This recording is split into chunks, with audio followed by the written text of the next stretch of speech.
Hello everyone, आज के इस वीडियो में बात करेंगे बीए प्रोग्राम सेमेस्टर सेकंड की। सेमेस्टर 2 की बात करने वाले हैं। बात करेंगे एईसी की, एबिलिटी इन्हेंसमेंट कोर्स को डिस्कस करने वाले हैं, हिंदी को।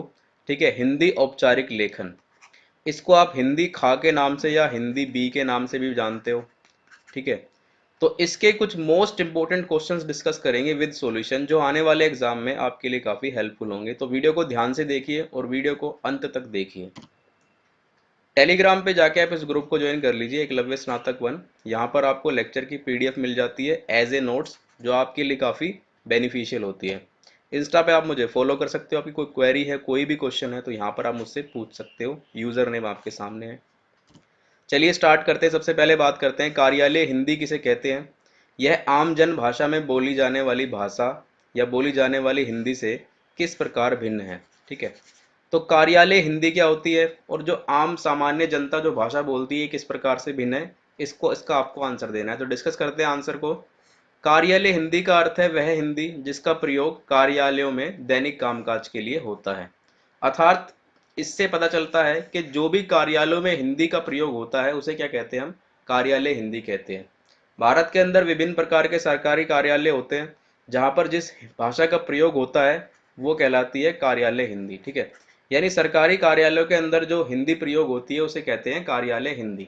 अब ये सरकारी कार्यालय हो सकते हैं, शासकीय कार्यालय हो सकता है, कोई कोई न्याय का कार्यालय हो सकता है। ठीक है, न्यायालय का कार्यालय हो सकता है, कोई विधि का कार्यालय हो सकता है। तो जो भी सरकारी कार्यालय हैं, ठीक है, तो उसमें जो भाषा का प्रयोग हो रहा है हिंदी के रूप में, वो कहलाती है क्या, कार्यालय हिंदी। सरकार के अनुसार हिंदी भारत की राजभाषा अथवा कार्यालय भाषा है, और ये संविधान के अनुच्छेद 343 एक में ये बात स्पष्ट रूप से कही गई है। देखिए, भारतीय संविधान में भाषा के लिए एक अलग अनुच्छेद है, जिसके अंतर्गत भाषा के लिए अलग अनुच्छेद बनाया गया है। वो भाषा को बताता है। भाषा के विभिन्न पहलुओं को विस्तार से जो है इस अनुच्छेद में दर्शाया गया है। तो भारत के संविधान में बताया गया है कि जो भारत की राजभाषा है वो क्या है, हिंदी है। यहाँ से आप एक कन्फ्यूजन दूर कर लेना कि भारत की कोई राष्ट्रीय भाषा नहीं है। ठीक है, भारत की राजभाषा हिंदी है। क्यों नहीं है? क्योंकि भारत एक विशाल देश है, यहाँ विभिन्न प्रकार के विभिन्न राज्य हैं, जहाँ विभिन्न प्रकार की बोलियाँ जो है वो बोली जाती है। जैसे कि नॉर्थ इंडिया की बात करें तो नॉर्थ इंडिया में आपको हिंदी बोलने को दिखाई देगी या सबसे ज़्यादा। हिंदी यूँ कह सकते हो कि यहाँ की मातृभाषा है। वहीं आप साउथ इंडिया में चले जाओगे, साउथ इंडिया में आपको तमिल देखने को मिलेगी, कन्नड़ देखने को मिलेगी, तो वहाँ उनकी वो मातृभाषा है। तो इसलिए भारत की कोई राष्ट्रीय भाषा ना होकर के बल्कि भारत की राजभाषा है। और भारत की राजभाषा क्या है, हिंदी है, जिसका वर्णन जो है अनुच्छेद 343 एक में किया गया है। कार्यालय हिंदी वह हिंदी है जिसका दैनिक व्यवहार, पत्राचार, प्रशासन, चिकित्सा, संगीत, विज्ञान एवं प्रौद्योगिकी आदि के क्षेत्र में प्रयोग किया जाता है। यानी जो भी प्रशासन से, चिकित्सा से, संगीत से जुड़े हुए सरकारी कार्यालय हैं, विज्ञान एवं प्रौद्योगिकी से जुड़े हुए सरकारी कार्यालय हैं, वहाँ पर जो हिंदी प्रयोग की जाती है वो कहलाती है कार्यालय हिंदी। यानी जो भी ऑफिशियल हिंदी यूज़ की जाती है इन ऑफिस वगैरह के अंदर, सरकारी ऑफिस कार्यालयों में, वो कहलाती है कार्यालय हिंदी। अब इसमें डिफरेंस क्या होता है? देखिए, कार्यालय जो भाषा होती है हिंदी, जो कार्यालय हिंदी होती है, उसके अंदर भाव, कल्पना आदि का कोई स्थान नहीं होता। ठीक है, इनको अभिव्यक्त करने वाले कोई भी शब्द नहीं होते, क्योंकि इनकी लैंग्वेज एक सटीक लैंग्वेज होती है, जिनका काम क्या होता है, सीधा निर्देश देना होता है। ठीक है, किसी को निर्देश देना होता है, किसी को जानकारी देना होता है, किसी को उसके बारे में, उसकी पोस्ट के बारे में बताना होता है। ठीक है, किसी को विभाग के बारे में बताना होता है। तो इसीलिए जो ऑफिशियल हिंदी होती है, जो कार्यालय हिंदी होती है, यहाँ पर कोई भाव प्रकट नहीं होते, कोई कल्पना प्रकट नहीं होती, कोई लोकोक्ति या कोई मुहावरे, इनका प्रयोग जो है नहीं किया जाता है। कार्यालय कार्यालय हिंदी की अपनी एक अलग शब्दावली होती है, अपनी अलग पारिभाषिक शब्द होते हैं, जिनका प्रयोग कार्यालय हिंदी के अंतर्गत जो है किया जाता है, और उनका सीमित अर्थ होता है, जिनका प्रयोग कार्यालय के कर्मचारी एवं अधिकारी, प्रशासन नित्य प्रति यानी प्रतिदिन यूज उसका करते हैं। यानी कि सीधा सीधा यहाँ पर आपको बेसिक सिंपल शब्दों में बताऊं तो जो भी सरकारी कार्यालयों के अंदर कर्मचारियों के द्वारा, ठीक है, अधिकारियों के द्वारा और प्रशासन के द्वारा जो ऑर्डर निकाले जाते हैं, वो जो भी हिंदी लैंग्वेज यूज करते हैं वो कहलाती है कार्यालय हिंदी। सामान्य भाषा किस प्रकार से अलग होती है? तो देखिए, सामान्य हिंदी समाज के अपने व्यवहार की भाषा होती है। सामान्य भाषा जो होती है वो समाज की भाषा होती है एक तरीके की, ठीक है। तो समाज में विभिन्न प्रकार की भाषाएं बोली जाती है, विभिन्न प्रकार के शब्दों का इस्तेमाल किया जाता है, जो कि कार्यालय हिंदी के अंदर नहीं किया जा सकता, ठीक है। व्यवहार की भाषा के अंदर आपको भाव प्रकट करने वाले शब्द मिलते हैं, ठीक है। मुहावरे आप बोल सकते हो, बहुत सारे मुहावरों को बोला जाता है, ठीक है। बहुत सारे लोकोक्तियों को बोल सकते हो। लेकिन जो कार्यालय हिंदी होती है इसमें इन चीज़ों का कोई स्थान नहीं होता। इस भाषा का प्रयोग सामान्य नागरिक अपने दैनिक क्रियाकलापों में करते हैं। जो सामान्य भाषा होती है वो हमारी दैनिक क्रियाकलाप की यूज करने वाली भाषा होती है, जो हम अपने दैनिक व्यवहार में, ठीक है, अपने माता पिता के साथ, अपने साथियों के साथ, अपने मित्रों के साथ, ठीक है, अपने परिवारजनों के साथ, अपने आस पड़ोस के साथ जिस भाषा का हम प्रयोग करते हैं वो कहलाती है हमारी सामान्य भाषा। क्योंकि उसके अंदर अंदर हम कुछ ऐसे शब्दों का इस्तेमाल भी करते हैं जो हम कार्यालय हिंदी में नहीं देख सकते। उसके लिए संपर्क की भाषा है, ठीक है। संपर्क यानी कि जो हम संपर्क बनाते हैं अपने आस पड़ोस से, अपने मित्रों से, ये संपर्क वाली भाषा सामान्य हिंदी कहलाती है। अपनी अभिव्यक्ति को सहज रूप से संप्रेषित करने के लिए समाज सामान्य हिंदी की सरल शब्दावली का चयन करता है। क्योंकि जब समाज एक दूसरे से इंटरेक्ट होता है तो समाज में विभिन्न प्रकार के लोग रहते हैं, शिक्षित लोग भी रहते हैं, अशिक्षित लोग भी रहते हैं, है ना। तो विभिन्न प्रकार की कैटेगरी होती है, विभिन्न प्रकार के समाज में लोग रहते हैं, तो वो ऐसी शब्दावली का प्रयोग करते हैं, सरल शब्दावली का प्रयोग करते हैं, जिनको आसानी से एक दूसरे जो है आसानी से ग्रहण कर लेते हैं। तो इससे क्या है, उनके बीच जो संप्रेक्षण होता है, जो संप्रेक्षित होती है, वो अच्छी तरीके से हो जाता है। तो ये सरल शब्दावली की समाज को कनेक्ट करने वाली भाषा होती है वो सामान्य भाषा होती है, जिसमें वह अन्य भाषाओं के शब्दों को सहजता से ग्रहण कर लेता है। कुछ ऐसे लोकल वर्ड्स भी होते हैं जिनको समाज जो है वो सामान्य हिंदी के रूप में सहजता से ग्रहण कर लेता है। जैसे कि आपने कभी देखा होगा कि आपस में दो मित्र बात कर रहे होते हैं तो वो कुछ ऐसे शब्दों का प्रयोग करते हैं जिससे आपस में वो उग्र नहीं होते, बल्कि आसानी से उन शब्दों को ग्रहण कर लेते हैं। तो ये हमारी सामान्य जन भाषा बोली जाने वाली हिंदी होती है।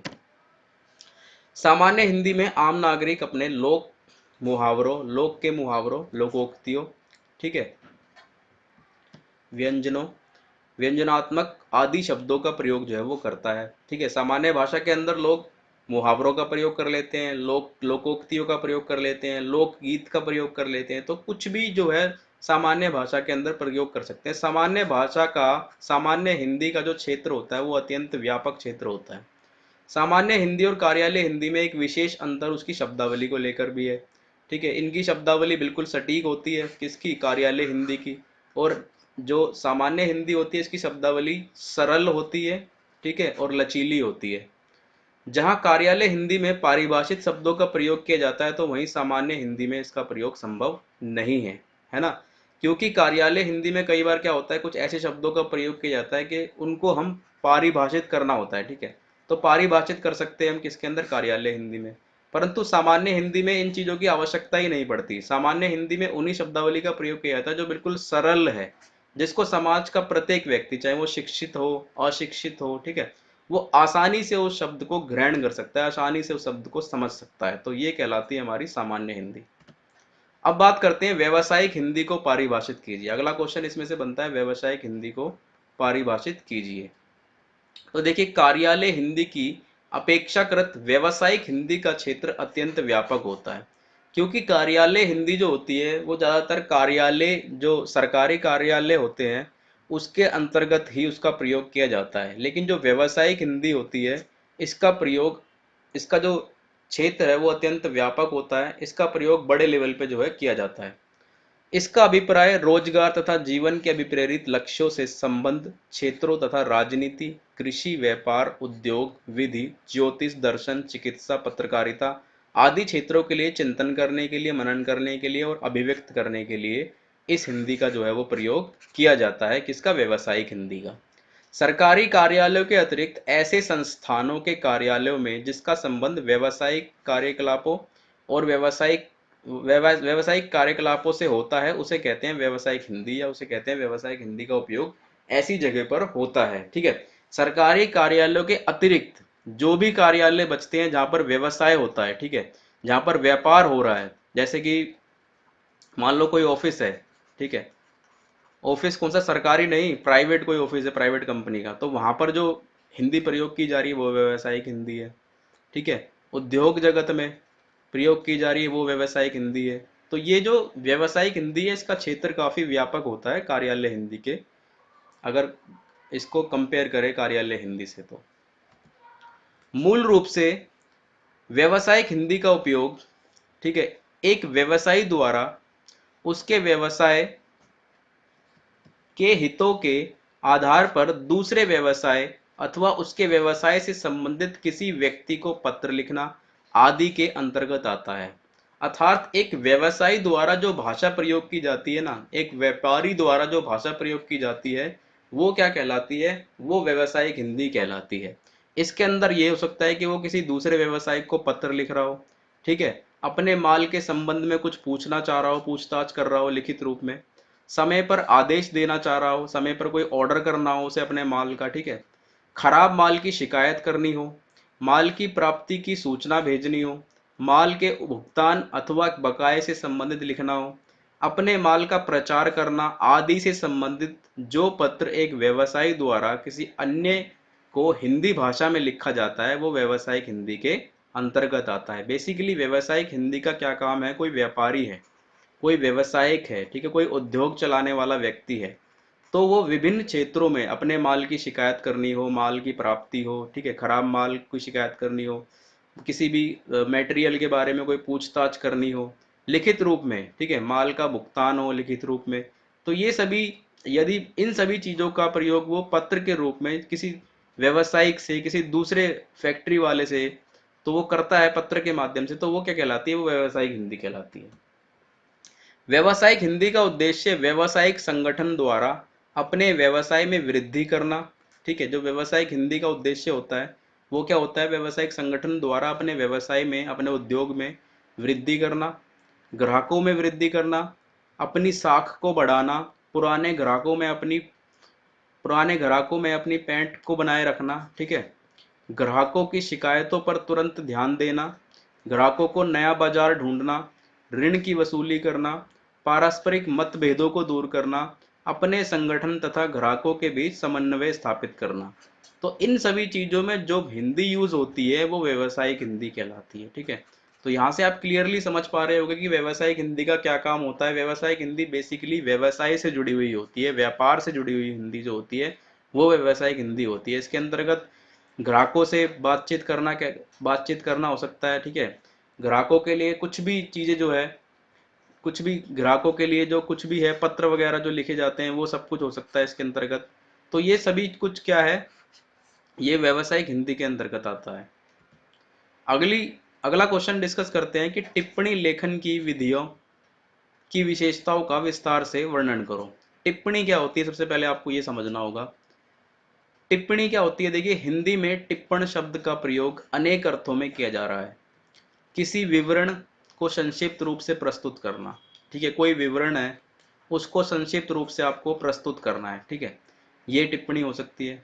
प्रारंभ में कोई नया विवरण प्रस्तुत करना, किसी विवरण का सारांश प्रस्तुत करना, तो ये सभी चीजें क्या होती है, टिप्पणी होती है। ये सभी चीजें टिप्पणी, इन सभी चीजों में टिप्पणी का जो है प्रयोग किया जाता है। यूं कह सकते हैं सामान्य भाषा में कि एक एक संक्षिप्त नोट जो प्रस्तुत किया जाता है उसे क्या कहते हैं, उसे टिप्पणी कहते हैं।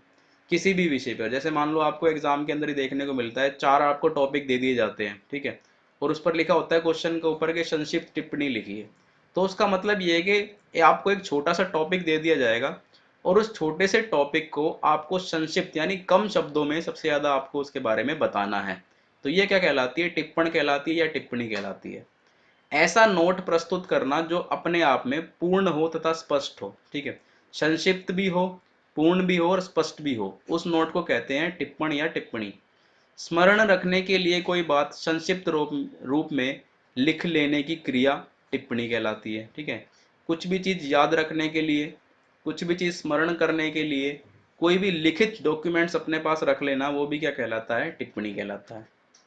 अंग्रेजी में टिप्पण को क्या कहते हैं, टिप्पणी को नोटिंग कहते हैं। अंग्रेजी में नोटिंग शब्द का प्रयोग किया जाता है इसके लिए। नोटिंग शब्द क्या है, वो लैटिन भाषा के नोट शब्द से बना है जिसका अर्थ होता है जानना। तो टिप्पणी आप समझ गए। कुछ परिभाषाएं देख लेते हैं।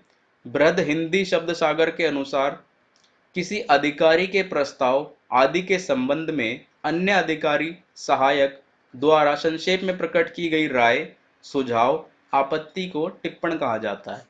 यानी किसी भी अधिकारी के प्रस्ताव के संबंध में, मान लो किसी अधिकारी ने कोई प्रस्ताव भेजा है, ठीक है, अन्य अधिकारियों को, तो उसके द्वारा संक्षेप में प्रकट की गई, जो अन्य अधिकारी, जो सहायक जिसके पास वो प्रस्ताव गया है, उसके द्वारा जो प्रकट की गई राय हो सकती है, सुझाव हो सकता है, या आपत्ति को टिप्पणी कहा जाता है। ठीक है। प्रोफेसर श्रीराम शर्मा के अनुसार टिप्पणी वे अभियुक्तियां हैं जो किसी विचाराधीन पत्र के संबंध में लिखी जाती है जिसे जिससे उसे निपटने में आसानी हो सके। यानी कोई भी विचाराधीन पत्र जो होता है, उसके संबंध में लिखी गई टिप्पणी, उसके संबंध में लिखा गया नोट क्या है, टिप्पणी कहलाती है। तो ये जो दो परिभाषाएं हैं, ये आप आसानी से याद कर सकते हो। ठीक है, आसानी से अपने एग्जाम में लिख सकते हो। बार बार मैं आपको एक चीज बताता हूँ कि परिभाषाओं का प्रयोग आप जरूर कीजिए अपने एग्जाम में, इससे आपको अच्छे मार्क्स मिलते हैं।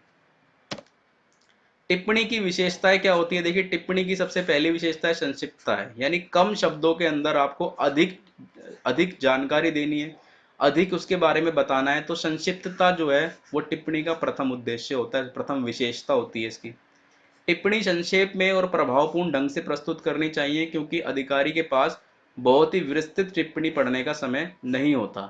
कोई भी अधिकारी जो होता है जिसके लिए आप टिप्पणी लिख रहे हैं, तो कोशिश करें कि उसको छोटे शब्दों में, कम शब्दों में और प्रभावपूर्ण तरीके से लिखें, जिसे वो कम शब्दों के साथ पढ़ के ज़्यादा जानकारी प्राप्त कर सके, क्योंकि किसी भी बड़े अधिकारी के पास ना ज़्यादा समय नहीं होता पढ़ने का। टिप्पणी में द्व्यर्थक, अनेकार्थक या भ्रमात्मक शब्दों का प्रयोग नहीं करना चाहिए। टिप्पणी के अंदर जितने भी हो सके सरल शब्दों का, सरल शब्दावली का प्रयोग करना चाहिए। कोई भी ऐसे शब्द का प्रयोग ना करें जिसका दो अर्थ निकल रहे हो, जिसके अनेक अर्थ निकल रहे हो, या फिर कोई भ्रम पैदा करने वाला शब्द हो, तो ऐसे शब्दों का प्रयोग टिप्पणी के अंदर नहीं करना चाहिए। जो भी बात प्रस्तुत करनी है, वो सीधे, स्पष्ट और सही, स्पष्ट शब्दों में कही जानी चाहिए। विचार के लिए प्रस्तुत पत्र से संबंधित पूर्व निर्णयों, उदाहरणों को ध्यान में रखना चाहिए। इसी आधार पर टिप्पणी लगानी चाहिए। यानी कि जो भी प्रस्तुत पत्र है, उससे संबंधित जो निर्णय हैं, उदाहरण है, उन सभी को ध्यान में रखना चाहिए और उन्हीं के आधार पर टिप्पणी लगानी चाहिए, टिप्पणी लिखनी चाहिए। आवश्यक संदर्भों पर टिप्पणी लेखन से पूर्व सक्षम अधिकारी से बातचीत कर लेनी चाहिए। जो भी डिपार्टमेंट से रिलेटेड, कार्यालय से रिलेटेड सक्षम अधिकारी जो होता है, उससे डिस्कस करने के बाद ही सहायक को किसी विषय के बारे में टिप्पणी करनी चाहिए। क्योंकि जो सक्षम अधिकारी होते हैं उनके पास कुछ विशेष शब्द होते हैं जो जो संक्षिप्तता में अधिक जानकारी देते हैं। तो आवश्यक संदर्भ में टिप्पणी लिखने से पहले क्या होता है, किसी भी विभाग के सक्षम अधिकारी से बातचीत जरूर कर लेनी चाहिए। टिप्पणी में किसी अधिकारी या संस्था या अन्य किसी व्यक्ति के प्रति कोई व्यक्तिगत आक्षेप नहीं होना चाहिए। कोई भी टिप्पणी आप लिखते हो तो किसी भी अधिकारी के विरुद्ध, किसी संस्था के विरुद्ध, ठीक है, किसी व्यक्ति विशेष या किसी समुदाय के विशेष को जो है आक्षेप जो है नहीं होना चाहिए। टिप्पणी में वैचारिक स्तर पर एक पूर्वाक्रम होना चाहिए, यानी पिछला संदर्भ, प्रस्तुत प्रश्न की चर्चा और भावी कार्रवाई की सुझाव आदि जो है होना चाहिए। यानी टिप्पणी में एक क्रम होना चाहिए, उसके साथ साथ जो पिछला जो रहा है, पिछली जो टिप्पणी रही है वो उससे रिलेटेड होनी चाहिए। ठीक है, उसके संदर्भ में होनी चाहिए, तभी को रिलेट करके जो है वो समझ पाएगा पढ़ने वाला, जो प्राप्त करता होगा वो तभी उसको को रिलेट करके, संबंध करके जो है वो पढ़ पाएगा, समझ पाएगा। फाइल को क्रम अनुसार लगाना, टिप्पणी पत्र का सबसे ऊपर लगाना। ठीक है, फाइल में जो है वो एक सीरियल से लगाना चाहिए उसको, टिप्पणी पत्र को उसमें सबसे ऊपर लगा देना चाहिए। तथ्यों को तोड़ मरोड़ कर नहीं बल्कि ठीक प्रकार से प्रस्तुत किया जाना चाहिए। जो भी तथ्य टिप्पणी के अंदर लिखे जा रहे हैं, उनको तोड़ मरोड़ कर प्रस्तुत नहीं करना चाहिए। टिप्पण किसी विषय पर निर्णय लेने का पहला कदम है, इसलिए एक एक शब्द सोच समझ कर लिखना चाहिए। किसी भी विषय पर जब टिप्पणी लिखी जाती है तो वो इसका प्रथम कदम होती है। ठीक है, तो इसीलिए जो भी शब्द टिप्पणी के लिए प्रयोग किए जाते हैं, वो शब्द बिल्कुल सोच समझकर, तरीके से, बढ़िया शब्दों का चयन जो है उसमें करना चाहिए। ठीक है, भावुकता या कल्पना का टिप्पण में कोई स्थान नहीं होता। कोई भी भावुक शब्द, ठीक है, कोई कल्पना करने वाला शब्द है, इन शब्दों का प्रयोग टिप्पणी में नहीं किया जाता। अगले क्वेश्चन की बात करते हैं, प्रारूपण क्या है, प्रारूपण की विशेषताएं बताइए। तो प्रारूपण का अर्थ क्या होता है? देखिए, पत्र का कच्चा अथवा अंतिम रूप, यानी जो भी पत्र लिखा जाता है, उस पत्र का जो अंतिम रूप होता है, अंतिम खाका जो होता है, वो कहलाता है क्या? प्रारूपण। किसी पत्र का प्रारूप तैयार करना ही प्रारूपण कहलाता है। ठीक है, पत्र का प्रारूप तैयार करना ही उसका क्या कहलाता है? प्रारूपण कहलाता है। हिंदी प्रारूपण कार्यालय हिंदी का महत्वपूर्ण अंग है। जो प्रारूपण कार्यालय होता है, जो इन कच्चा जो ये खाका जो तैयार करते हैं, वो कार्यालय हिंदी का एक महत्वपूर्ण अंग होता है। प्रारूपण को अंग्रेजी में ड्राफ्टिंग कहते हैं। विभिन्न कार्यालयों में विविध सूचना, ज्ञान और परिचय आदि से संबंधित आधिकारिक आदेश पर समुचित विवरणों से संयुक्त प्रारूप पर आलेख की विधि को प्रारूपण कहते हैं। यानी जो भी कार्यालय है उसके अंदर जो सूचना, ज्ञान, परिचय आदि से संबंधित है, जो भी आधिकारिक आदेश दिए जाते हैं और उस पर जो समुचित विवरण है, उससे संयुक्त प्रारूप और आलेख की विधि को क्या कहते हैं? प्रारूपण कहते हैं। प्रारूप का सीधा अर्थ है सरकारी कामकाज में प्रयुक्त पत्रों का पहले कच्चा रूप तैयार करना, प्रालेख लिपिक अनुभाग अधिकारी अथवा अन्य अधिकारी द्वारा विषय की गंभीरता के आधार पर विभिन्न स्तरों पर तैयार किया जाता है।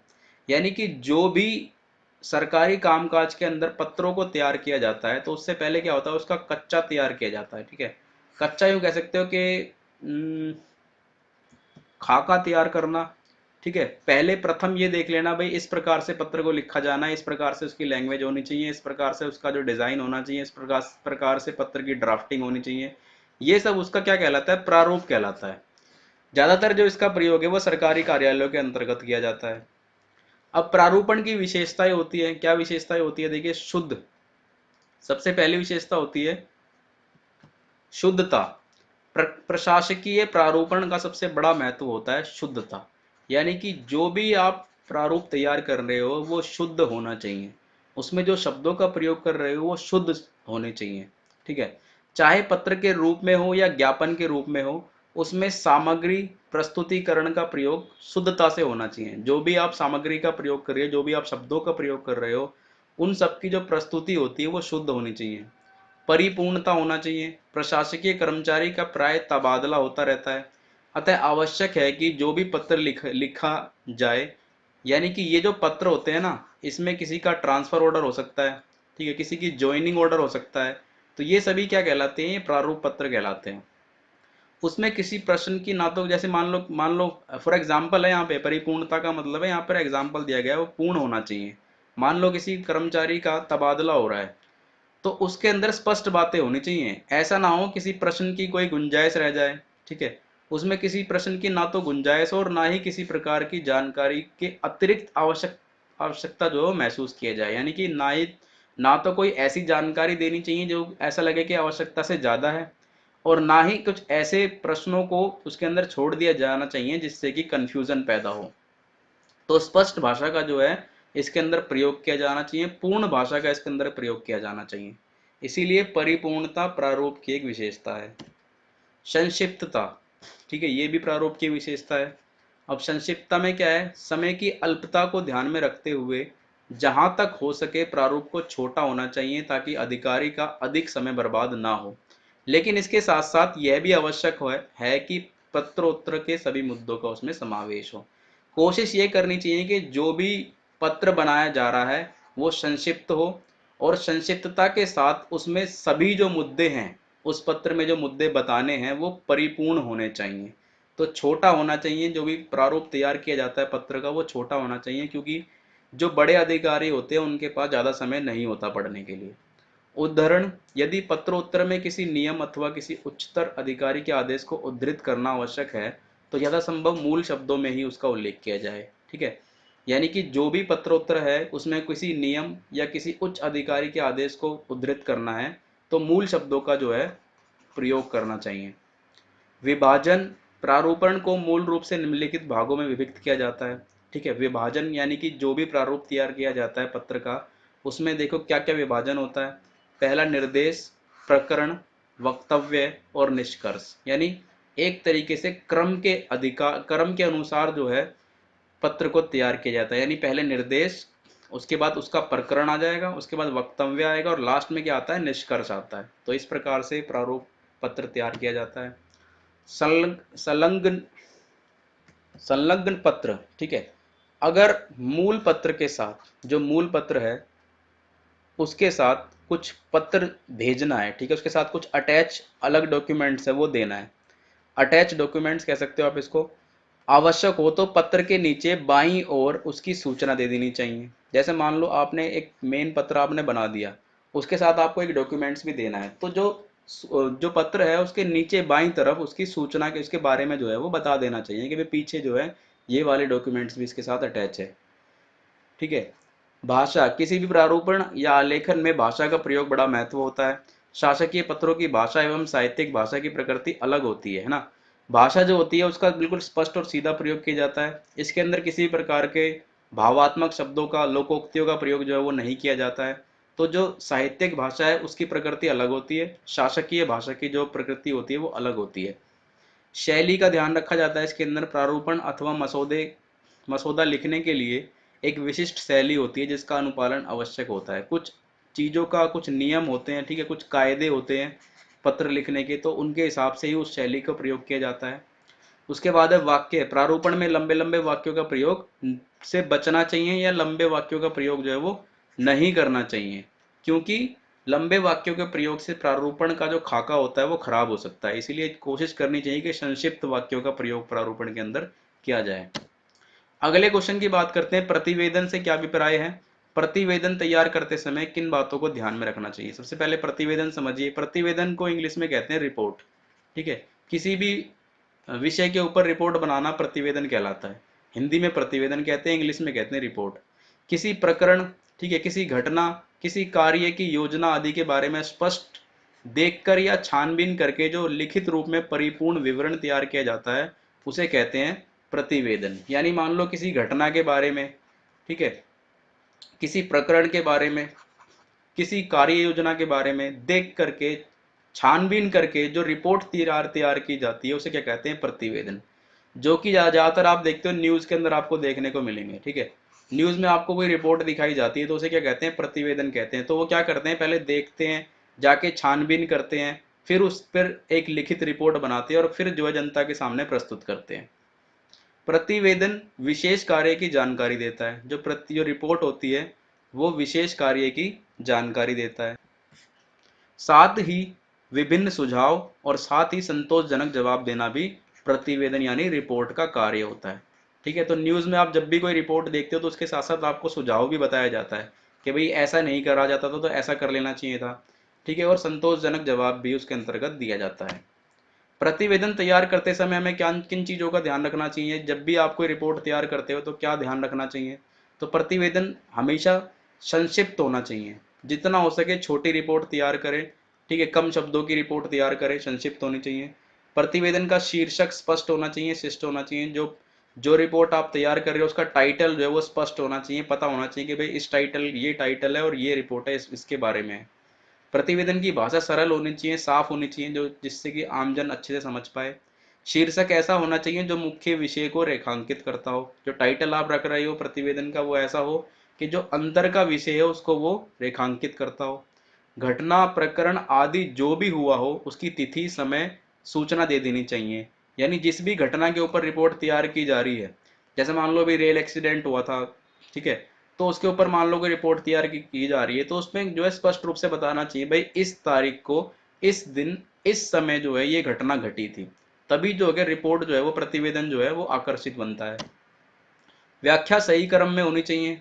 ठीक है। क्रमानुसार व्याख्या होनी चाहिए। ऐसा ना हो निष्कर्ष आप पहले दे दो और बाद में कुछ और। ठीक है। जो शुरुआत है वो बाद में और निष्कर्ष जो है पहले दे दो, तो क्रम के अनुसार चलना चाहिए। निर्णय की जानकारी दे देनी चाहिए। जो भी निर्णय जो है रिपोर्ट के अंदर लिए जा रहे हैं उसकी जानकारी दे देनी चाहिए। प्रतिवेदन लिखते समय भाषा का उचित उपयोग होना चाहिए। जो भाषा आप प्रयोग कर रहे हो उसका उचित उपयोग होना चाहिए। प्रतिवेदन के क्या उद्देश्य होते हैं। तो प्रतिवेदन का उद्देश्य होता है विशेष अनुभवों का संक्षिप्त संग्रह करना। ठीक है। जो भी विशेष अनुभव होते हैं उस पर रिपोर्ट तैयार की जाती है और उसका संग्रह कर लिया जाता है। क्यों कर लिया जाता है, ताकि आगे किसी तरह की भूल या भ्रम ना हो। उस रिपोर्ट से हमें पता चल जाता है, उस रिपोर्ट को दिखाने से, उसे संग्रह करने से जनता समझ जाती है कि भाई ये गलतियां हुई थी और ये गलतियां आगे नहीं होनी चाहिए, और किसी भी प्रकार का भ्रम जो है वो आगे ना हो। प्रतिवेदन में कठोर सत्य की चर्चा होती है जिसका अच्छा या बुरा अनुभव होता है। जो भी अनुभव होता है ना, जिस पर रिपोर्ट तैयार की जाती है, कई बार आप देखते हो क्राइम रिपोर्ट, ठीक है, क्राइम रिपोर्ट के अंदर क्या होता है, बुरा अनुभव होता है, लेकिन फिर भी बताया जाता है, किस लिए बताया जाता है, ताकि भविष्य में इस चीज से बचा जा सके। तो प्रतिवेदन जो रिपोर्ट होती है वो कठोर सत्य की चर्चा करती है, चाहे वो सत्य अच्छा हो या बुरा हो। प्रतिवेदन का जो दूसरा लक्ष्य होता है वो भूतकाल से वर्तमान को जोड़ना होता है, यानी जो भी पास्ट में हुआ है और जो प्रेजेंट में हो रहा है उससे कनेक्ट किया जाता है प्रतिवेदन की सहायता से। डिस्कस करते हैं अगला क्वेश्चन अपना। अगला क्वेश्चन हमारा है, स्ववृत्त लेखन क्या है? स्ववृत्त लेखन लिखते समय किन बातों का ध्यान रखना चाहिए? देखिए, स्ववृत्त का मतलब है स्वयं यानी स्वयं के लिए, वृत्त का मतलब होता है घेरा, ठीक है, वृत्त का मतलब होता है घेरा यानी कि चारों ओर, यानी कि अपने चारों ओर, स्वयं वृत्त यानी अपने चारों ओर, यानी अपने बारे में लिखना। स्ववृत्त का मतलब होता है कि अपने बारे में, अपने वृत्तांत के बारे में, ठीक है, अपने लिए कोई भी चीज लिखना, वो कहलाता है स्ववृत्त लेखन। जो स्ववृत्त लेखन होता है वो व्यक्ति की पहचान का एक माध्यम होता है। यह किसी नौकरी, पद आदि के आवेदन के साथ प्रस्तुत किया जाता है, ठीक है, जिसमें व्यक्तिगत जानकारी उपलब्ध कराई जाती है सामने वाले को। वो सामने कोई कंपनी हो सकती है, कोई व्यक्ति हो सकता है, ठीक है, कोई भी हो सकता है, तो उसको जो अपने बारे में जानकारी उपलब्ध कराई जाती है लिख करके, वो कहलाता है स्ववृत्त लेखन। अंग्रेजी में इसे कहते हैं, अंग्रेजी में आप अच्छे से समझ पाओगे इसको, क्योंकि हिंदी में थोड़ा अलग वर्ड है ये और बहुत कम यूज होने में आता है, तो अंग्रेजी में इसे कहते हैं बायोडाटा। यहाँ से आप अच्छे से क्लियरली समझ पाओगे कि जो बायोडाटा होता है, जो रिज्यूम होता है, करिकुलम वीटा होता है, उसे कहते हैं स्ववृत्त लेखन हिंदी में, ठीक है। यानी अपना बायोडाटा जो हम बनाते हैं ना, अपना रिज्यूम जो हम बनाते हैं या बनवाते हैं किसी से, तो वो क्या कहलाता है, स्ववृत्त लेखन। यह रिज्यूम किसी आजीविका प्राप्त करने के संदर्भ में लिखा जाता है, आजीविका यानी कि किसी नौकरी को प्राप्त करने के लिए, ठीक है, अपने अपनी जो रोजमर्रा की जिंदगी चलाने के लिए जो हमें नौकरी करनी होती है, ठीक है, उसको प्राप्त करने के लिए जब हम बायोडाटा तैयार करते हैं, तो बायोडाटा दिखाकर ही हमारा इंटरव्यू होता है, फिर हम उस नौकरी को प्राप्त कर पाते हैं। तो रिज्यूम को या बायोडाटा को या स्ववृत्त को इसलिए लिखा जाता है ताकि हम आजीविका को प्राप्त कर सकें, ठीक है। इस पत्र में व्यक्ति पद से संबंधित अपनी योग्यताओं, कार्य अनुभव, उपलब्धियों को प्रस्तुत करता है। जब भी आप रिज्यूम लिखते हो, रिज्यूम बनाते हो, तो उसके अंदर अपनी आप सबसे पहले आप अपनी क्या कहते हो, सेल्फ डिक्लेरेशन देते हो कि भाई मेरा नाम ये है, ठीक है, मेरे पिताजी का नाम ये है, मेरा एड्रेस ये है, मेरा फोन नंबर ये है, ये सब सारी होती है सेल्फ डिक्लेरेशन, ठीक है। उसके बाद आप बताते हो भाई मेरी योग्यता ये है। मान लो किसी टीचर की पोस्ट के लिए अप्लाई कर रहे हो, तो वहां पे अपनी योग्यता बताओगे, भाई मैंने बीएड किया हुआ है, ठीक है, बीए के बाद मैंने बीएड किया हुआ है, या मैंने ईटीई किया हुआ है, एलिमेंट्री टीचर एजुकेशन कोर्स, ठीक है। तो अलग अलग क्षेत्र में अलग अलग पोस्ट के लिए जब अप्लाई करते हैं तो उसमें योग्यता को बताया जाता है। फिर कार्य अनुभव को बताया जाता है कि भाई मेरा इतना इतने साल का इस स्कूल के अंदर या इतने साल का इस क्षेत्र के अंदर इतना मेरा एक्सपीरियंस है, ठीक है। उसके बाद उपलब्धियों को गिनाया जाता है कि भाई मेरे को ये उपलब्धियां प्राप्त हुई है, मुझे यहाँ पर सर्टिफिकेट मिला है, या यहाँ पर मुझे डिप्लोमा मिला है, ठीक है, यहाँ पर मुझे सम्मानित किया गया था, तो फिर उपलब्धियों को बताया जाता है। तो इस प्रकार से जो है करिकुलम वीटा को तैयार किया जाता है, बायोडाटा को तैयार किया जाता है। इसके साथ साथ देखिए एक चीज और भी है, स्ववृत्त लेखन विवाह आदि के लिए लड़के लड़की हेतु भी स्ववृत्त लेखन लिखा जाता है आजकल। आजकल क्या है, मैट्रिमोनियल की साइट हो गई है बहुत सारी, ठीक है, मैट्रिमोनियल की सहायता से ही बहुत सारे रिश्ते होते हैं, बहुत सारी शादियां होती है। तो वहां पर भी जो है अपना करिकुलम वीटा जो है अपलोड करना पड़ता है साइटों पे, या फिर वहां पर साइटों पे ना अपलोड करके भी आज का समय जो हो गया ना वो थोड़ा नवयुग हो गया है। पहले के मुकाबले अब रिश्ते ऐसे नहीं होते, शादियां ऐसे नहीं होती है। अब क्या होता है कि पहले लड़के का एक बायोडाटा दिखाया जाता है या लड़की का भी एक बायोडाटा दिखाया जाता है सामने वाले को, लड़के को लड़की को, जिससे कि पहचान हो सके उसके बारे में, उस व्यक्ति के बारे में, उसने क्या कुछ किया हुआ है, उसकी कितनी एज है, ठीक है, उसके कितना एक्सपीरियंस है, किस चीज में वो काम करता है। तो इन सभी चीजों को आजकल विवाह आदि के लिए भी यूज किया जाता है। स्वयं के बारे में संक्षिप्त रूप से आवश्यक सूचना प्रदान करना ही स्ववृत्त लेखन का काम है या स्ववृत्त लेखन कहलाता है। यानी स्वयं के बारे में एक संक्षिप्त रूप में, लिखित रूप में जानकारी उपलब्ध कराना सामने वाले को, वो कहलाता है क्या, स्ववृत्त लेखन। स्ववृत्त लेखन लिखते समय किन बातों का ध्यान रखना चाहिए? तो सबसे पहले देखिए ईमानदारी होनी चाहिए। जब भी आप बायोडाटा लिखें ना, तो सबसे प्रथम चीज होती है कि उसके अंदर आप ईमानदारी बरतें। कई बार क्या होता है, लोग नौकरी प्राप्त करने के लिए ना उसके अंदर लिख देते हैं कि भाई 6 साल का एक्सपीरियंस है मुझे, हालांकि उसे एक्सपीरियंस होता है 6 महीने का ही, लेकिन लिख देते हैं 6 साल का एक्सपीरियंस है। पर जो नौकरी देने वाला व्यक्ति होता है ना, वो परख लेता है कि आपको 6 साल का एक्सपीरियंस इस फील्ड के अंदर, इस क्षेत्र के अंदर है भी या नहीं है। तो कोशिश ज़्यादा से ज़्यादा ये करनी चाहिए, 100% ये करनी चाहिए कि आप अपने करिकुलम वीटा को फ्रेम करते हुए ऑनेस्टी का प्रयोग करें, ईमानदारी का प्रयोग करें, कुछ भी झूठ इसके अंदर, ठीक है, किसी भी प्रकार के झूठे दावे, अतिशोक्ति से बचना चाहिए। ठीक है, किसी भी प्रकार की बड़ा चढ़ाकर, अतिशोक्ति होता है बड़ा चढ़ाकर बताना, अपने बारे में कोई भी बड़ा चढ़ाकर बातें या कोई भी झूठा वादा जो है इसके अंदर नहीं बताना चाहिए।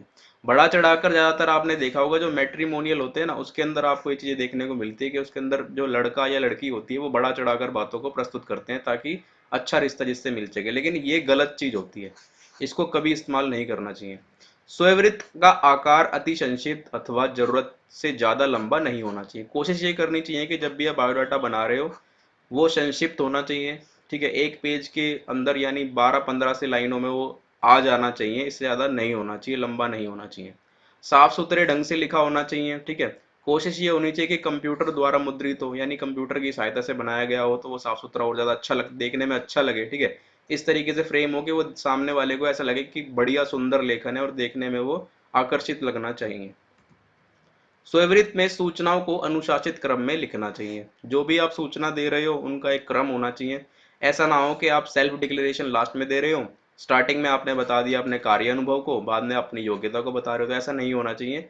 जो एक अनुशासित क्रम जो बायोडाटा के लिए बनाया जाता है, स्ववृत्त लेखन के लिए बनाया जाता है, उसका प्रयोग करना चाहिए। व्यक्तिगत परिचय, शैक्षणिक योग्यता, अनुभव, प्रशिक्षण, उपलब्धियां, कार्योत्तर गतिविधियां इत्यादि विस्तृत ब्यौरा होना चाहिए। यानी जो भी चीजें आपने, जो आपका प्रशिक्षण रहा है, जो आपका अनुभव रहा है, ये सभी चीजें जो है उसके अंदर होनी चाहिए। लेखन करते समय उसकी शुद्धता, सुव्यवस्था और स्पष्टता का ध्यान रखना जरूरी है या ध्यान रखना चाहिए। जो भी आप शब्द लिख रहे हो, अंग्रेजी में लिख रहे हो या हिंदी में लिख रहे हो, तो शुद्ध होने चाहिए, सुव्यवस्थित होने चाहिए और स्पष्ट होने चाहिए। ठीक है, ताकि सामने वाला अच्छे से उसको पढ़ सके, अच्छे से जो आप उसको बताना चाह रहे हो वो उसको ग्रहण कर सके। अगले क्वेश्चन की बात करते हैं। सूचना का अधिकार अधिनियम 2005 भारतीय नागरिकों को क्या अधिकार देता है?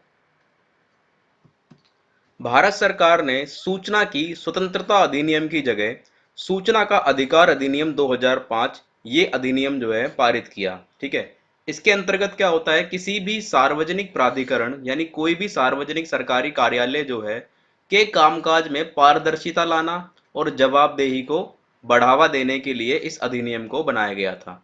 यानी कि लोकतंत्र के अंदर पारदर्शिता को लेकर आना, जवाबदेही को लेकर आना, ये जो है इस अधिनियम का, सूचना का अधिकार अधिनियम का काम था।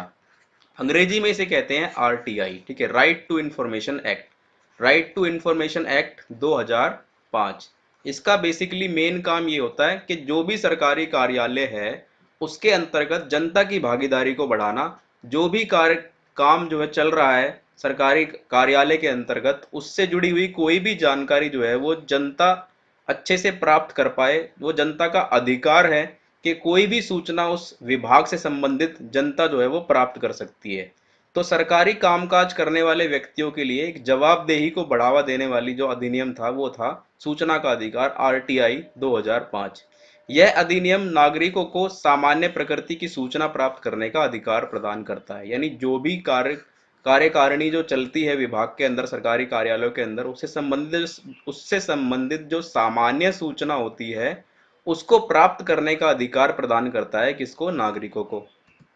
इस अधिनियम के प्रावधान के तहत भारत का कोई भी नागरिक किसी भी सरकारी प्राधिकरण से सूचना प्राप्त करने हेतु अनुरोध कर सकता है। ठीक है, यानी इसके अंतर्गत लोकतंत्र के अंदर सभी लोग, चाहे वो आदमी हो, पुरुष हो, कोई भी हो, ठीक है, किसी भी जाति का हो, किसी भी धर्म का हो, कोई भी व्यक्ति हो, भारत का नागरिक होना चाहिए, उसको यह अधिकार है कि वो किसी भी सरकारी कार्यालय से, किसी भी सरकारी प्राधिकरण से सूचना प्राप्त करने का अनुरोध जो है वो कर सकता है। ठीक है, अनुरोध से मतलब है कि रिक्वेस्ट कर सकता है, ऑर्डर नहीं दे सकते आप, यहाँ पे रिक्वेस्ट कर सकते हो। यह सूचना 30 दिनों के अंदर उपलब्ध कराई जाने की व्यवस्था है। यानी इसका जो टाइम लिमिट रखा गया आरटीआई का वो 30 दिन होता है। ठीक है, किसी भी विभाग से आप आरटीआई लगा के कोई जवाब मांगना चाहते हो तो 30 दिन के अंतर्गत अंदर अंदर उस विभाग को वो जानकारी देनी बाध्य होती है। यदि मांगी गई सूचना जीवन या व्यक्तिगत स्वतंत्रता से संबंधित है तो उसमें जो है 48 घंटे का टाइम जो है वो दिया जाता है। यानी कि किसी व्यक्ति या व्यक्तिगत स्वतंत्रता या जीवन से संबंधित कोई सूचना मांगी जा रही है तो इसमें टाइम और भी कम होता है, 48 घंटे के अंदर आपको सूचना जो है वो उपलब्ध करा दी जाती है। सूचना का अधिकार अधिनियम का मूल उद्देश्य है क्या, नागरिकों को सशक्त बनाना। यानी लोकतंत्र के इस जो ये हमारा ये लोकतंत्र है इसके अंतर्गत नागरिक जो है वो सशक्त बन पाए, ठीक है, मजबूत बन पाए, ठीक है, अपने अधिकारों को समझ पाए, सरकार के सरकार की जो क्रियान्विधि है उसको समझ पाए। तो ये काम है किसका, आरटीआई का। सरकार के कार्य में पारदर्शिता और उत्तरदायित्व को बढ़ाना, ये काम किसका, आरटीआई का। यानी जो भी कार्य सरकार के द्वारा किया जा रहा है उसमें पारदर्शिता होनी चाहिए, क्योंकि सरकार जो भी काम करती है वो किसके लिए करती है, जनता के लिए करती है। तो इसीलिए जनता का ये अधिकार होता है कि वो जानकारी प्राप्त कर सके कि जो सरकारी कार्यालयों के अंदर काम किया जा रहा है क्या वो ठीक है, सटीक है।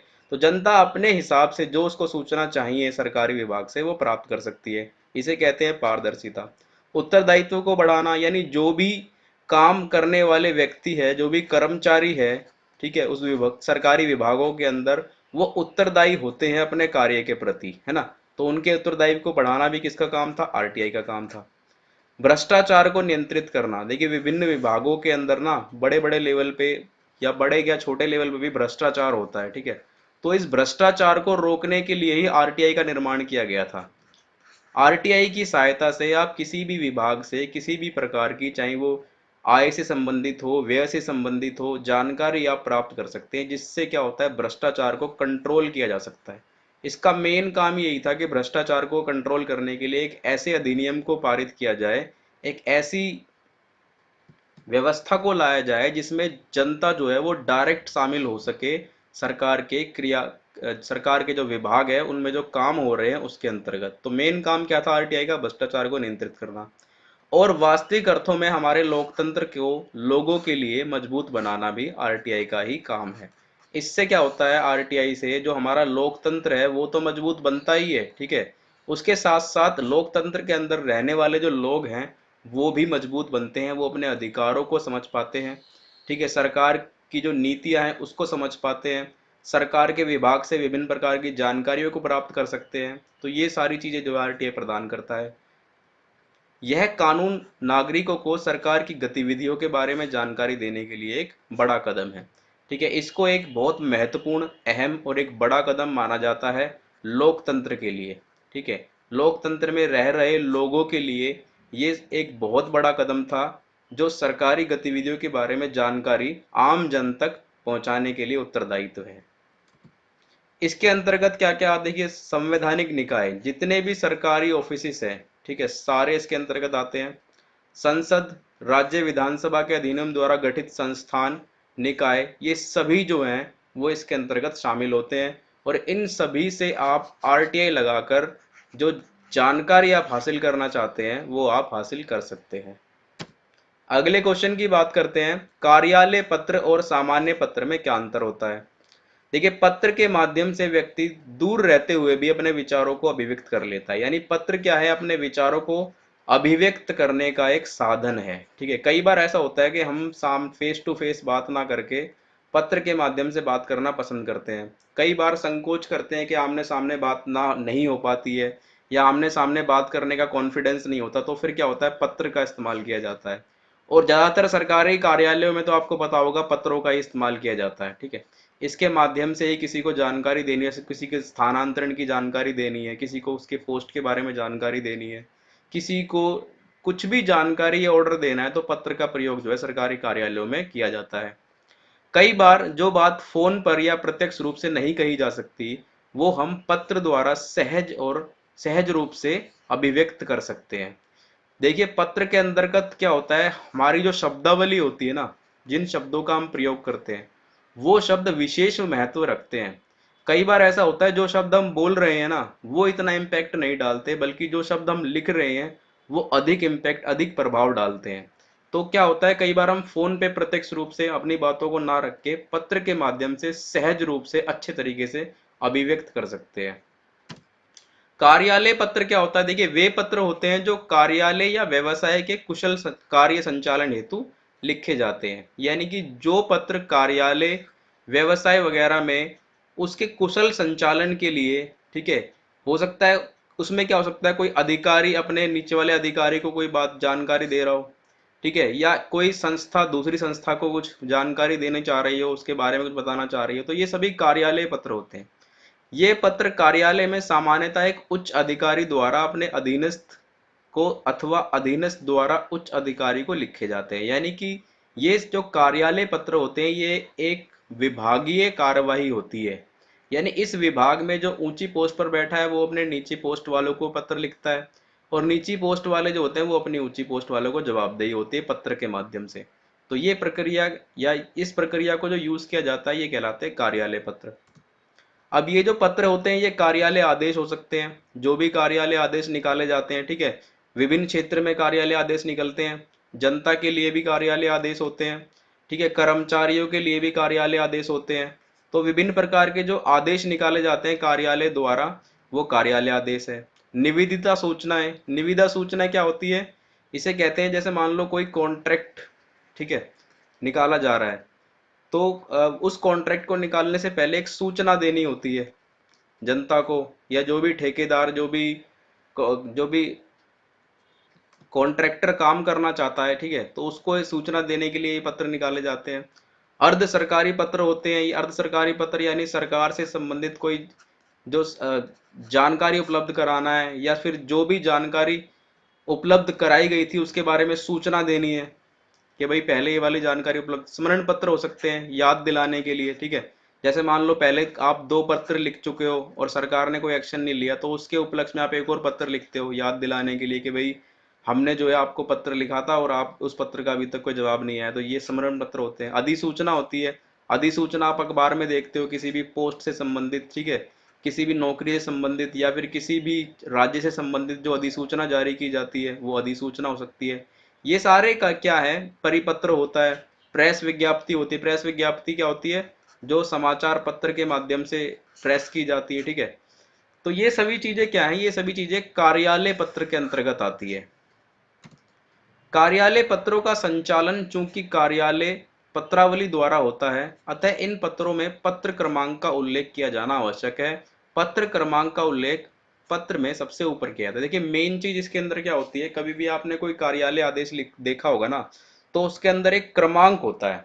क्रमांक क्या होता है उसके ऊपर आपने कभी ध्यान देना, कभी आप कोई सरकारी पत्र पढ़ रहे हो तो उसके ऊपर एक अलग सा करके कुछ इस प्रकार से, जैसे मान लो कोई एजुकेशन है, एजुकेशन में इसके एजुकेशन का पत्र आप पढ़ोगे तो उसमें लिखा रहता है DDCNJ ऐसे करके, ठीक है, डेट डली होती है, टाइम डला होता है। ये सभी चीजें क्या होती है, ये उस पत्र का क्रमांक होता है, ठीक है। एडमिन में जाओगे तो आपको एडमिन ऐसे स्लैश करके फिर कुछ और डला होगा, फिर स्लैश करके कुछ लिखा होगा। ये होता है क्या, उस पत्र का क्रमांक होता है। तो ये बहुत जरूरी होता है कार्यालय पत्र के अंतर्गत। सामान्य पत्र की बात करें तो सामान्य पत्र व्यक्तिगत पत्र होता है, ठीक है। व्यक्तिगत पत्र क्या होता है? एक व्यक्ति द्वारा अपने परिचित को लिखे जाने वाले जो पत्र होते हैं वो सामान्य पत्र कहलाते हैं। व्यक्ति इन पत्रों के माध्यम से अपनी व्यक्तिगत संवेदनाओं, भावनाओं को व्यक्त करता है। यानी जो व्यक्तिगत पत्र लिखे जाते हैं उसके अंतर्गत भावनाओं और संवेदनाओं का स्थान अहम होता है।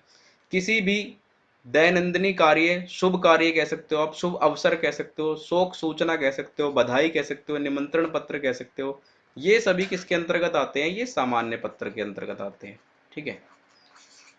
तो यहां से आप समझ पाए होंगे। अगले क्वेश्चन की बात करते हैं। व्यवसायिक पत्र लेखन क्या है, इसकी क्या विशेषताएं हैं? व्यवसायिक पत्र क्या होता है? सीधा सीधा व्यवसाय से मतलब है तो उद्योग जगत से मतलब है। उद्योग धंधों या व्यवसायिक गतिविधियों के संबंध में जब एक व्यापारिक संस्थान अन्य किसी संस्थान, कंपनी, व्यक्ति आदि को पत्र लिखता है तो इन्हें व्यवसायिक पत्र कहा जाता है। यानी कि दो कंपनियां हैं, वो आपस में विभिन्न प्रकार का लेन देन करती है, ठीक है, तो वो कैसे करती है? पत्रों के माध्यम से। तो कंपनी के द्वारा जो दूसरी कंपनी को पत्र लिखा जाता है वो व्यवसायिक पत्र कहलाता है। जरूरी नहीं है कि कंपनी के द्वारा ही लिखा जाए, छोटे दुकानदार भी बड़े दुकानदारों को पत्र लिखते हैं, ठीक है, अपना माल मंगवाने के लिए, माल की जानकारी देने के लिए, इन सभी चीजों के लिए जो व्यवसायिक रूप से पत्र का इस्तेमाल किया जाता है ना, इसका जो व्यवसायिक पत्र होता है इसका खाका भी अलग होता है। ठीक है, कार्यालय पत्र या सामान्य पत्रों से इनका खाका बिल्कुल अलग होता है, अलग तरीके से इसको लिखा जाता है। इस पत्र के माध्यम से व्यापारी द्वारा तैयार माल की जानकारी दी जा सकती है। ठीक है, माल मंगवाने का आदेश दिया जा सकता है, माल भेजने या माल प्राप्ति की सूचना दी जा सकती है अथवा ली जा सकती है, और माल खराब होने पर उसकी शिकायत की जा सकती है। यानी जो भी व्यापार से संबंधित पत्र लिखे जाते हैं ना, वो क्या कहलाते हैं, व्यवसायिक पत्र कहलाते हैं। जैसे मान लो आपने कभी देखा होगा बुक स्टोर है, बुक स्टोर पे आपको कुछ बहुत सारी, कोई जो छोटा दुकानदार है वो बड़े बुक स्टोर से बुक मंगवाना चाहता है तो वो अलग तरीके का पत्र लिखता है। ठीक है, उसके अंदर बुक की जानकारी होती है, भाई कितनी बुक चाहिए, कितनी क्वांटिटी चाहिए, कि कौन कौन सी चाहिए, तो उसकी जो लिखने का तौर तरीका होता है वो बिल्कुल अलग होता है। व्यवसायिक पत्र सही मायनों में, ठीक है, व्यापार का अभिन्न अंग है। ठीक है, व्यापार का अभिन्न अंग है क्योंकि इसी के माध्यम से व्यापार जो है संप्रेषित हो पाता है, इसी के माध्यम से जो व्यापार है वो गतिशील बनने में इसका अत्यधिक अत्यधिक योगदान होता है। ठीक है, कोई भी जानकारी प्राप्त करनी है, कोई भी जानकारी देनी है, तो ये क्या है, व्यापार का एक अभिन्न अंग है। बिक्री में वृद्धि करने के लिए, नए ग्राहक बनाने के लिए, पुराने ग्राहकों को आश्वस्त करने के लिए, उन्हें दोबारा ग्राहक बनाए रखने के लिए, साख बढ़ाने के लिए, शिकायतें दूर करने के लिए, ऋण की वसूली करने के लिए। ठीक है, जो भी दुकानदारों का आपस में या ग्राहकों के साथ मतभेद भ्रांति है उसको दूर करने के लिए जो है इन पत्रों का प्रयोग किया जाता है। व्यापार की संभावनाओं को तलाशने में व्यवसायिक पत्र लेखन का उपयोग भी किया जाता है। जब भी हम कोई व्यापार की संभावनाएं तलाशते हैं तो वहां भी जो है व्यवसायिक पत्र का प्रयोग होता है। तो इन सभी क्षेत्रों में किसका प्रयोग होता है, इन सभी कामों में प्रयोग होता है किसका, व्यवसायिक पत्र का। अब व्यवसायिक पत्र की क्या विशेषताएं होती है, तो सबसे पहले तो व्यवसायिक पत्र एक विशिष्ट शैली में लिखा जाता है। यानी कि ये जो कार्यालय पत्र होते हैं या जो सामान्य पत्र होते हैं इनकी शैली बिल्कुल डिफरेंट होती है, और व्यवसायिक पत्र की शैली जो है वो बिल्कुल डिफरेंट होती है। यह अनौपचारिक या घरेलू पत्रों से भिन्न होता है। साफ साफ स्वच्छ कागज पर उचित हाशिया छोड़कर ये लिखना चाहिए। यानी जब भी आप व्यवसायिक पत्र लिखते हो तो उचित हाशिया यानी उचित स्पेस के साथ जो है उसको लिखना चाहिए। यानी ऊपर जो है वो जानकारी दे दी जाती है, किसकी, दुकान की जानकारी दे दी, दुकान का नंबर दे दिया, दुकान का एड्रेस दे दिया, उसके बाद आपको जो माल मंगवाना है उसकी जानकारी दी जाती है। भाई जानकारी कैसे दी जाती है, जैसे एक्सेल के अंदर बनाते हैं ना, इस टाइप से, भाई सीरियल नंबर इतना, इतनी बुक चाहिए, इतना ये चाहिए, ये वाली चाहिए, इतनी क्वांटिटी में चाहिए, तो इस प्रकार से जो है उचित हाशिए के साथ, उचित स्पेस के साथ इसको लिखना चाहिए। जो लेख आप लिख रहे हैं वो स्पष्ट होना चाहिए, साफ सुथरा होना चाहिए, सामने वाले को समझ आए। व्यवहारिक और सरकारी पत्र यथासंभव टाइप करके भेजना चाहिए। यानी जो भी पत्र आप वो कोशिश करें कि वो कंप्यूटर की सहायता से टाइप करके भेजा गया हो। अगर पत्र मुद्रित प्रपत्र पर भेजना है तो उसे विधिवत भरकर प्रशेषित करना चाहिए। यानी कि जो भी आप मान लो कोई पत्र आपको, मुद्रित प्रपत्र होता है, कई बार आपने देखा होगा छपे हुए जो आते हैं, ठीक है, छपा हुआ खाका आपको मिलता है, सिर्फ आप उसको उसके अंदर आपको भरना है, तो उसको भी विधिवत भर के यानी तरीके से साफ सुथरा ना कटिंग करते हुए उसको भरना चाहिए। पत्र का भाव विचार सुनियोजित और श्रृंखलाबद्ध रूप में होना चाहिए। जो भी पत्र बनाया जा रहा है, जो भी पत्र लिखा जा रहा है, उसका भाव विचार जो भी है वो श्रृंखलाबद्ध होना चाहिए, क्रमानुसार होना चाहिए, सुनियोजित होना चाहिए। पत्र के सामान्यतः 6 अंग होते हैं। पहला होता है शीर्ष, फिर होता है संबोधन, फिर होता है विवरण, फिर होता है संबंध, फिर सूचनाबद्ध, फिर नाम, पता और दिनांक। ठीक है, इसकी ये जो तरीका है, पहले शीर्ष, उसके बाद संबोधन किया जाता है, फिर विवरण दिया जाता है, फिर संबंध लिखा जाता है, फिर सूचना कब लिखा जाता है, फिर नाम और पता। तो इस प्रकार से इसको तैयार किया जाता है, किसको, व्यवसायिक पत्र को। पत्र में काट छाट इधर उधर नहीं करना चाहिए। गंदे हो गए स्थान पर कभी कागज नहीं चिपकाना चाहिए, फ्लूइड वगैरह ये सब चीज़ों का यूज़ जो है नहीं करना चाहिए। क्योंकि कोशिश ये करनी चाहिए कि जो भी पत्र आप लिखने जा रहे हो उसको पहले से ही सोच समझ कर, या फिर उससे पहले आप एक काम कर सकते हो कि रफ जो है तैयार कर सकते हो, बाद में उसको फेयर करें। पत्र पोस्ट कार्ड पर लिखा जाए अथवा सादे कागज पर एक बार पुनः पढ़ लेना चाहिए, और उचित डाक टिकट लगाकर ही उसको प्रशेषित किया जाना चाहिए। अगले क्वेश्चन की बात करते हैं, प्रेस विज्ञप्ति क्या है। ठीक है, इसका क्या महत्व है। प्रेस विज्ञप्ति क्या है, देखिए प्रेस विज्ञप्ति को प्रेस रिलीज कहते हैं, प्रेस कॉन्फ्रेंस भी कह सकते हो आप इसको। प्रेस रिलीज क्या होता है, एक तो डायरेक्टली जो प्रेस वाले होते हैं उनके सामने बोलकर कर सकते हैं। दूसरा क्या होता है कि आप कोई भी विभाग है, उस विभाग को कोई निर्णय लेना है, तो उस निर्णय से संबंधित वो जानकारी संपादक को देता है। ठीक है, संपादक क्या करता है, एज इट इज उस जानकारी को न्यूज़पेपर में छाप देता है। तो ये भी प्रेस विज्ञप्ति है। सरकारी आलेख एक महत्वपूर्ण प्रकार है सरकारी आलेख का। ठीक है, सरकारी आलेख का एक महत्वपूर्ण प्रकार क्या है, प्रेस विज्ञप्ति। जब सरकार किसी विभाग के द्वारा अपने निर्णयों को विस्तार से जनता के बीच प्रसारित करती है। ठीक है, जब सरकार किसी विभाग के द्वारा अपने निर्णय, यानी किसी भी विभाग के द्वारा कोई निर्णय लिया जा रहा है, ठीक है, कोई जानकारी दी जा रही है किसको, जनता को, जनता के लिए कोई निर्णय लिया है भाई सरकार ने, किसी विभाग ने, मान लीजिए एमसीडी ने कोई निर्णय लिया है आपके क्षेत्र के लिए, तो वो जानकारी जनता तक पहुंचाने के लिए क्या की जाती है, प्रेस रिलीज किया जाता है। तो इसके लिए क्या करता है, इसके लिए वह विभाग सूचना के आलेख को तैयार करता है। ठीक है, सूचना का आलेख को तैयार, यानी सूचना का जो निर्माण किया जाता है उसको तैयार करता है। फिर पत्र प्रकाशन संस्थान के संपादक को पत्र में प्रकाशित करने के लिए प्रशेषित किया जाता है। फिर उस सूचना को क्या करते हैं, जो संपादक होता है उसको भेजा जाता है कि भाई तुम ये वाली सूचना जो है प्रकाशित कर दीजिए अपने अखबार में, ताकि जो जनता है, आम जन है, उस तक ये सूचना पहुंच सके। प्रकाशन संस्थान के द्वारा इस आलेख का प्रकाशन हूबहू बिना किसी संशोधन के प्रकाशित कर दिया जाता है। अब जो संपादक होता है वो क्या करता है भाई, एज इट इज उसको छाप देता है अपने अखबार में। इसे कहते हैं आलेख को प्रेस विज्ञप्ति। अब इसका महत्व क्या होता है, इसका क्या महत्व है, यह जन सूचना का एक साधन है। यानी मान लो पूरी जनता है, ठीक है, अपने देश की, उसको कोई बात बतानी है, तो सूचना को पूरी जनता को, प्रत्येक व्यक्ति को, जो आम नागरिक है उस क्षेत्र का, उस तक सूचना पहुंचाने का ये सबसे अच्छा साधन है। ठीक है, कि भाई अखबार में निकलवा दिया गया है, यहाँ से आप पढ़ लो। ठीक है, तो यहाँ से क्या है, लोग अच्छे से समझ पाते हैं। तो जन सूचना का एक महत्वपूर्ण साधन है। विज्ञापन सीमित, जो विज्ञापन होता है वो सीमित होता है, महंगा होता है, यानी जो एड वगैरह होती है, ठीक है, वो एड जो है वो महंगी पड़ती है, और वो सीमित भी होता है, क्योंकि एड आपने देखा होगा वो कुछ समय के लिए होती है। ठीक है, और वो महंगी पड़ती है। जबकि जो प्रेस रिलीज होती है वो थोड़ा, उसके अंदर आप अपनी एक लंबी बात कह सकते हो, और जो विज्ञापन है इसके अकॉर्डिंग ये थोड़ा सस्ता पड़ता है। तो ये जो प्रेस रिलीज होती है, यहाँ पर आप अपने समाचार, यानी जो भी आप बताना चाह रहे हो, तो वहां पर आप अपनी एक लंबी बात रखने की उसको अनुमति देता है।